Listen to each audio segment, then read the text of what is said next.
কুরআনের পাতায় অসংখ্য জাতি, শাসক ও অবিশ্বাসীর নাম এসেছে, কিন্তু অবাক করার মতো সত্য হলো একজন নারী যাকে আল্লাহ তাআলা নিজ কিতাবে চিরকালের জন্য অভিশপ্ত বলে উল্লেখ করেছেন। তিনি শুধু একজন সাধারণ নারী নন, তিনি ছিলেন ধনী, ক্ষমতাবান, প্রভাবশালী এবং মক্কার অভিজাত সমাজের এক ভয়ঙ্কর নাম। তার জীবন এমন ছিল যে ইতিহাসবিদরা বলেন তার নিষ্ঠুরতা দেখলে শয়তানও বিস্মিত হয়ে যেত। এই নারীর নাম উম্মে জামিল। তার কাহিনী শুধু অতীতের গল্প নয়, ইসলামের বিরুদ্ধে আজ যারা ষড়যন্ত্র করে, মিথ্যা চড়াই, নবীর সম্মান নষ্ট করতে চায়, তাদের কৌশলের শিকড় এই উম্মে জামিলের হাতেই প্রথম গড়ে উঠেছিল। আজকের শত্রুদের বুঝতে হলে আগে বুঝতে হবে এই নারীকেই। উম্মে জামিল জন্মগ্রহণ করেছিলেন কুরাইশ গোত্রে, মক্কার সবচেয়ে শক্তিশালী ও প্রভাবশালী গোত্রগুলোর একটি। তার পিতা হারব ইবনে উমাইয়া ছিলেন কুরাইশদের বড় নেতা, ক্ষমতার কেন্দ্রবিন্দুতে থাকা একজন মানুষ। অর্থ, সম্মান আর প্রভাব সবকিছুই ছিল তার জন্মসূত্রে পাওয়া উত্তরাধিকার। শৈশব থেকেই উম্মে জামিল বেড়ে উঠেছিলেন বিলাসিতার মাঝে। তার চারপাশে ছিল দাসী, সম্পদ, দামি পোশাক আর মানুষের বৈমিশ্রিত সম্মান। কিন্তু এই সব প্রাচুর্য তার অন্তরকে নরম করেনি, বরং ছোটবেলা থেকেই তার ভেতরে গড়ে উঠেছিল অহংকার, উচ্চাকাঙ্ক্ষা এবং ক্ষমতা হারানোর ভয়। অল্প বয়সেই তার বিয়ে হয় আবুল আহাবের সঙ্গে। আবুল আহাব ছিলেন হজরত আব্দুল মুত্তালিবের পুত্র, অর্থাৎ নবী মুহাম্মদ সাল্লাল্লাহু আলাইহি ওয়াসাল্লামের চাচা। তিনি ছিলেন মক্কার সবচেয়ে ধনী ব্যবসায়ীদের একজন। তার বাণিজ্য ছড়িয়েছিল শাম, ইয়েমেন আর আরবের বিভিন্ন প্রান্তে। এই বিয়ে উম্মে জামিলের জীবনে এনে দেয় আরও বেশি ক্ষমতা। তিনি এখন শুধু উমাইয়া পরিবারের কন্যা নন, তিনি আব্দুল মুত্তালিবের ঘরের বউ। মক্কার সমাজে তার অবস্থান হয়ে ওঠে আরও দৃঢ়, আরও ভয়ঙ্কর। কিন্তু উম্মে জামিল শুধু স্বামীর সম্পদের ছায়ায় বসে থাকা নারী ছিলেন না।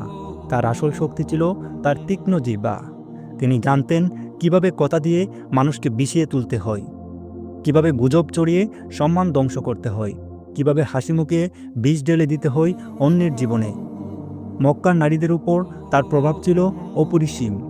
যাকে তিনি পছন্দ করতেন না তার নাম ছড়িয়ে দিতেন কুৎসায়। যাকে হুমকি দিতে চাইতেন তাকে সামাজিকভাবে এক গড়ে করে দিতেন। আর এই ক্ষমতাই তাকে আরও অহংকারী করে তুলেছিল। কিন্তু তার সব অহংকারের আড়ালে লুকিয়েছিল একটি গভীর ভয়, ক্ষমতা হারানোর ভয়, সম্মান হারানোর ভয়, আর সবথেকে বেশি নেতৃত্ব হারানোর ভয়। মক্কার মানুষ তখন দুই জিনিস নিয়ে ব্যস্ত থাকত, একদল ব্যবসায়ী আর একদল গোত্রের মর্যাদা রক্ষায়। কিন্তু উম্মে জামিলের কাছে সবকিছুর ঊর্ধ্বে ছিল কুরাইশের শাসন, বিশেষ করে উমাইয়া পরিবারের আধিপত্য। ঠিক সেই সময় মক্কার বাতাসে ছড়িয়ে পড়ল এমন এক ঘোষণা যা তার ভিত কাঁপিয়ে দিল। মুহাম্মদ ইবনে আবদুল্লাহ সাল্লাল্লাহু আলাইহি ওয়াসাল্লাম ঘোষণা করলেন, আমি আল্লাহর রাসূল। এই একটি বাক্য উম্মে জামিলের জন্য ছিল জোরের মতো, কারণ তিনি ভালো করেই জানতেন মুহাম্মদ সাল্লাল্লাহু আলাইহি ওয়াসাল্লাম কোনো সাধারণ মানুষ নন। তিনি হাশিম পরিবারের সন্তান, কুরাইশের সবচেয়ে সম্মানিত শাখার মানুষ। আর যদি তিনি সত্যিই নবী হন, তাহলে কুরাইশের ক্ষমতা, উমাইয়া পরিবারের আধিপত্য সবই হুমকির মুখে পড়ে যাবে। এটা তখন আর সত্য মিথ্যার প্রশ্ন ছিল না, এটা ছিল নিয়ন্ত্রণের লড়াই। ইসলাম যদি মক্কায় ছড়িয়ে পড়ে তাহলে ভেঙে যাবে পুরনো ব্যবস্থা, ধ্বংস হবে মূর্তি পূজার ব্যবসা, আর উম্মে জামিলের সাজানো দুনিয়া ভেঙে যাবে এক নিমিষেই। এই ভয় থেকেই জন্ম নিল তার ঘৃণা, আর এই ঘৃণাই তাকে পরিণত করল ইসলামের প্রথম সারির শত্রুতে। একজন নারী হয়েও তিনি নেমে পড়লেন এমন যুদ্ধে যেখানে সত্যের বিরুদ্ধে দাঁড়ানো ছাড়া আর কোনো পথ ছিল না। এখান থেকেই শুরু হয় তার আসল যুদ্ধ। তিনি বুঝে গিয়েছিলেন এটা আর সাময়িক কোনো ঘোষণা নয়, এটা একটি নতুন যুগের শুরু, আর এই নতুন যুগ তার সাজানো ক্ষমতার প্রাসাদ ভেঙে ফেলতে পারে। প্রথম দিকে উম্মে জামিল বিষয়টিকে হালকা করে দেখেছিলেন। তিনি ভেবেছিলেন এটা বেশি দিন টিকবে না, মক্কার মানুষ আমাদের দেবদেবী ছেড়ে দেবে না। কিন্তু দিন যত যেতে লাগলো, পরিস্থিতি ততই বদলাতে শুরু করলো। মানুষ একে একে ইসলাম গ্রহণ করতে লাগলো। দাস, গরিব, এমনকি কিছু সম্মানিত মানুষও নবী মুহাম্মদ সাল্লাল্লাহু আলাইহি ওয়াসাল্লামের ডাকে সাড়া দিতে শুরু করলো। এই দৃশ্য উম্মে জামিলের জন্য ছিল আগুনের মতো। তার অন্তরে তখন একসাথে জ্বলছিল দুইটি আগুন, একটি ভয় আর একটি ক্রোধ। তিনি দেখলেন তার স্বামী আবুল আহাব ইতিমধ্যেই নবীর বিরুদ্ধে দাঁড়িয়েছেন, কিন্তু উম্মে জামিল তাতে সন্তুষ্ট হলেন না। তার মনে হলো শুধু বিরোধিতা যথেষ্ট নয়, এই আলোকে নিভিয়ে ফেলতে হবে। তিনি নিজের সমস্ত প্রভাব কাজে লাগালেন। মক্কার নারীদের উপর তার যে কর্তৃত্ব ছিল সেটাকে তিনি অস্ত্র বানালেন। তার একটি কথাই শহর জুড়ে ছড়িয়ে পড়ত বাতাসের মতো। তিনি মিথ্যা রটাতে শুরু করলেন। বাজারে, উঠোনে, কাবার আশেপাশে যেখানে মানুষ জড়ো হতো সেখানেই তার বিষাক্ত জিহ্বা চলত। তিনি চিৎকার করে বলতেন, মুহাম্মদ পাগল, সে জাদুকর, সে মিথ্যাবাদী, সে আমাদের ঐতিহ্য ধ্বংস করতে চায়। এই কথাগুলো শুধু অপবাদ ছিল না, এগুলো ছিল পরিকল্পিত অস্ত্র। মানুষের মনে সন্দেহ ঢুকানোর অস্ত্র, নবীর সম্মান নষ্ট করার অস্ত্র। একদিন মক্কার বাজারে তিনি লোক জড়ো করে চেঁচিয়ে বললেন, এই মানুষটা নিজের পরিবারকেও ধ্বংস করছে। অথচ সত্য ছিল সম্পূর্ণ উল্টো। নবী মুহাম্মদ সাল্লাল্লাহু আলাইহি ওয়াসাল্লাম ছিলেন মক্কার সবচেয়ে বিশ্বস্ত মানুষ, যাকে সবাই ডাকত আল আমিন নামে। কিন্তু উম্মে জামিল সত্যের তোয়াক্কা করতেন না। তার কাছে সত্য ছিল শত্রু। তার ঘৃণার আরেকটি বড় কারণ ছিলেন উম্মুল মুমিনিন খাদিজা রাদিয়াল্লাহু তাআলা আনহা। খাদিজা ছিলেন মক্কার সবচেয়ে সম্মানিত নারী। তিনি ছিলেন ধনী, মর্যাদাবান, চরিত্রবান। আর সবচেয়ে বড় কথা, তিনি ছিলেন নবীর সবচেয়ে শক্তিশালী সমর্থক। উম্মে জামিল এই দৃশ্য সহ্য করতে পারতেন না। তার ভেতরে জন্ম নিল তীব্র হিংসা। তিনি খাদিজাকে নিয়ে হাসি ঠাট্টা করতেন, মক্কার নারীদের তার বিরুদ্ধে উস্কে দিতেন। যারা খাদিজার সঙ্গে মিশত তাদের হুমকি দিতেন, ওর সাথে থাকলে সমাজে জায়গা পাবে না। কিন্তু খাদিজার মর্যাদা, তার ধৈর্য, তার ঈমান এই সব ষড়যন্ত্রের কাছে হার মানেনি।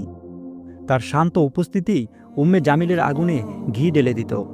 উম্মে জামিল তখন বুঝে গেলেন, কথা দিয়ে আর গুজব দিয়ে ইসলাম থামানো যাবে না। তাই তিনি পরের ধাপে গেলেন। এবার শুরু হলো নির্যাতন। তিনি কুরাইশ নেতাদের উস্কে দিতে লাগলেন, মুসলিমদের উপর চাপ বাড়ানোর পরামর্শ দিলেন, নতুন মুসলিমদের ভয় দেখানোর পরিকল্পনা করলেন। তিনি নিজ হাতে নবীর চলার পথে পাথর আর কাঁটা চড়িয়ে দিতেন, যাতে তিনি কষ্ট পান, রক্তাক্ত হন। একদিন নবী সাল্লাল্লাহু আলাইহি ওয়াসাল্লাম যখন কাবার কাছে নামাজে দাঁড়িয়েছিলেন, আবুল আহাব আর উম্মে জামিল তাদের লোকদের নির্দেশ দিলেন তার উপর নোংরা জিনিস ছুঁড়ে মারতে। মক্কার সবচেয়ে সম্মানিত মানুষটিকে অপমান করতে তাদের একটুও দ্বিধা হলো না। কিন্তু আশ্চর্যের বিষয় হলো, যতই নির্যাতন বাড়ল ততই ইসলামের আলো ছড়িয়ে পড়তে লাগলো। এই দৃশ্য উম্মে জামিলকে প্রায় উন্মাদ করে তুলল। তার মনে হলো, আমার সব চেষ্টা ব্যর্থ হচ্ছে। এখন তার ঘৃণা আরও অন্ধ হয়ে উঠল। তিনি শুধু বিরোধিতা নয়, নবীকে শেষ করার চিন্তা করতেও শুরু করলেন। বছরের পর বছর তিনি ইসলামের সবচেয়ে হিংস্র শত্রুদের একজন হয়ে রইলেন। কিন্তু তার নাম শুধু মক্কার গলিতেই সীমাবদ্ধ থাকল না। আল্লাহ তাআলা নিজেই তার নাম কোরআনে চিরকালের জন্য লিপিবদ্ধ করলেন অভিশপ্ত হিসেবে। একদিন সাফা পাহাড়ে দাঁড়িয়ে নবী সাল্লাল্লাহু আলাইহি ওয়াসাল্লাম কুরাইশদের ডাকলেন। তিনি বললেন, আমি যদি বলি এই পাহাড়ের পেছনে এক সেনাবাহিনী লুকিয়ে আছে, তোমরা কি আমাকে বিশ্বাস করবে? সবাই একসাথে বলল, হ্যাঁ, কারণ তুমি কখনো মিথ্যা বলো না। তখন নবী সাল্লাল্লাহু আলাইহি ওয়াসাল্লাম বললেন, তাহলে শুনো, আমি তোমাদের এক মহাশান্তির ব্যাপারে সতর্ক করছি। এই কথাই চারদিক নিস্তব্ধ হয়ে গেল। এটাই ছিল ইসলামের প্রকাশ্য আহ্বানের শুরু। কিন্তু এই নীরবতা ভেঙে দিল এক কণ্ঠ। আবুল আহাব ক্রোধে চিৎকার করে বলল, এজন্যই তুমি আমাদের জড়ো করেছ? ধ্বংস হও তুমি। এই অহংকারের জবাবে আল্লাহ তাআলা অবতীর্ণ করলেন এক ভয়ঙ্কর ঘোষণা, যা শুধু আবুল আহাবের নয়, বরং তার স্ত্রীর ভাগ্য চিরকালের জন্য সিল করে দিল। নাজিল হলো সূরা আল মাসাদ। আল্লাহ তাআলা সেখানে ঘোষণা করলেন, ধ্বংস হোক আবুল আহাবের 2 হাত, আর ধ্বংস হয়েছে সে নিজেই। তার ধন সম্পদ ও যা সে অর্জন করেছে কোনোটাই তাকে রক্ষা করতে পারবে না। সে প্রবেশ করবে লেলিহান অগ্নিতে। আর তার স্ত্রী যে কাঠের বোঝা বহন করে, তার গলায় থাকবে পাকানো দড়ির রশি। এই কয়েকটি আয়াত যেন বজ্রপাত হয়ে নেমে এলো উম্মে জামিলের মাথার ওপর। কোরআনে সরাসরি কোনো নারীর কথা এভাবে উল্লেখ হওয়া, এটা ছিল অভূতপূর্ব। কাঠের বোঝা বহনকারী এই উপাধি ছিল উম্মে জামিলের জন্য, কারণ তিনি নবীর পথে কাঁটা, পাথর আর কষ্ট চড়িয়ে বেড়াতেন। তিনি ছিলেন ফিতনার বাহক, আগুনে ঘি ডালার কারিগর। যখন এই সূরা মক্কায় ছড়িয়ে পড়ল, উম্মে জামিলের ক্রোধ সীমা ছাড়িয়ে গেল। তার কাছে এটি ছিল সরাসরি যুদ্ধ ঘোষণা। মক্কার মানুষ ফিস ফিস করে কথা বলতে লাগলো, দেখেছো, কোরআনে তার নাম এসেছে, এই নারী অভিশপ্ত। যে নারী একসময় মক্কার নারীদের নেতৃত্ব দিতেন, এখন তাকেই নিয়ে ঠাট্টা শুরু হয়ে গেল। এটা ছিল তার অহংকারের উপর সবচেয়ে বড় আঘাত। একদিন ক্রোধে অন্ধ হয়ে উম্মে জামিল একটি বড় পাথর হাতে নিয়ে মসজিদুল হারামে ছুটে এলেন। তার চোখে তখন শুধু একটাই উদ্দেশ্য, নবী মুহাম্মদ সাল্লাল্লাহু আলাইহি ওয়াসাল্লামকে হত্যা করা। সে সময় নবী সাল্লাল্লাহু আলাইহি ওয়াসাল্লাম সেখানে বসেছিলেন, তার পাশে ছিলেন আবু বকর রাদিয়াল্লাহু তাআলা আনহু। কিন্তু আল্লাহর কুদরতে উম্মে জামিল নবীকে দেখতে পেলেন না, যদিও তিনি ঠিক সেখানেই ছিলেন। তিনি আবু বকরের দিকে তাকিয়ে চিৎকার করে বললেন, তোমার সেই বন্ধু কোথায়? আমি তাকে শেষ করতে এসেছি। সে আমাদের পরিবার ভেঙে দিয়েছে, মানুষকে বিভ্রান্ত করেছে। আবু বকর শান্ত কণ্ঠে বললেন, আমি তো তাকে এখানে দেখছি না। উম্মে জামিল ক্ষিপ্ত হয়ে পাথর ছুঁড়ে ফেলে চলে গেলেন। তিনি বুঝতে পেরেছিলেন এই সূরা তার শেষ ঘোষণা। এরপর থেকে আবু লাহাব ও উম্মে জামিল আরও হিংস্র হয়ে উঠল।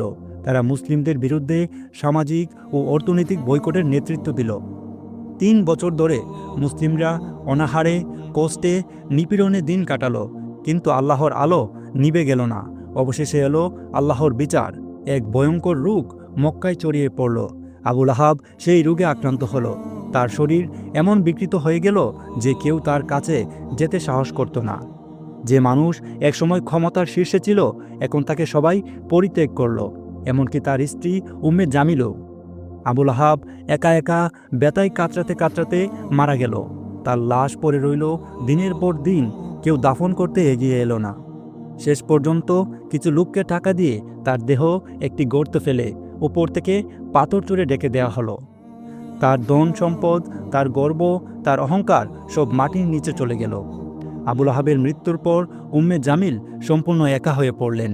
যে নারী একসময় মক্কার রানী ছিলেন, তিনি হয়ে গেলেন দুর্বল, অসহায়, অবহেলিত।